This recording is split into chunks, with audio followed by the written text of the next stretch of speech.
இன்னைக்கு என்ன ஃபுட்டு அப்படின்னு சொல்லி கேட்டிங்கன்னா, சூப்பரான ஒரு கொள்ளு சூப் தாங்க. என்னுடைய ஃபாலோவர்ஸ் ஒருத்தர் கேட்டிருந்தாங்க, "நீங்க என்ன டயட்ல இருக்கீங்களான்னு?" டயட்னா இந்த மாரி சத்தான சாப்பாடு செஞ்சு தான் நான் சாப்பிட்டுட்டு இருக்கிறது. அதாவது இரவுல வந்து முடிந்த அளவுக்கு நான் வந்து ஒரு 6 டூ இல்ல 7க்குள்ளே சாப்பிட்டுருவேன். அது எத சாப்பிட்றதா இருந்தாலும் சரி, ஆனா ரைஸ் ஐட்டம் வந்து நைட்ல வந்து எடுக்கிறது கிடையாது. ஒரு காலத்தில அதெல்லாம் வந்து சாப்பிட்டுட்டு இருப்போம். அப்ப இருந்த உடம்பு வந்து வேற மாதிரி இருக்கும் இல்லைங்களா? இப்போ வந்து ஒரு கோவிடுக்கு அப்புறமா 10 இயர்ஸா இந்த மாரி நான் மாத்திட்டேன். என்ன ஐட்டம் சிறுதானியங்கள இந்த மாரி நீங்களும் செஞ்சு சாப்பிடுங்க. நல்லா ஃபிட்டா இருக்கலாம், ஆரோக்கியமாவும் இருக்கலாம். நம்ம சேனல்ல பார்க்குறவங்க முதல்ல சப்ஸ்கிரைப் பண்ணிட்டு பாருங்க.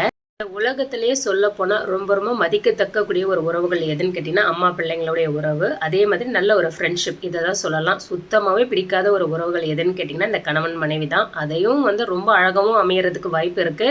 ஆனா எல்லா நேரங்களையும், எல்லா சூழ்நிலையிலும் ரொம்பவும் கேவலப்பட்டுக்கிட்டு, அசிங்கப்பட்டுக்கிட்டு, ஒரு சில இடங்கள்லாம் நம்மள வந்து மரியாதை குறைவா பேசுவாங்க இல்லைங்களா? அது எந்த உறவுகள் அப்படின்னு சொல்லி கேட்டீங்கன்னா, அது கணவன் மனைவி உறவுகள் மட்டும் தான்.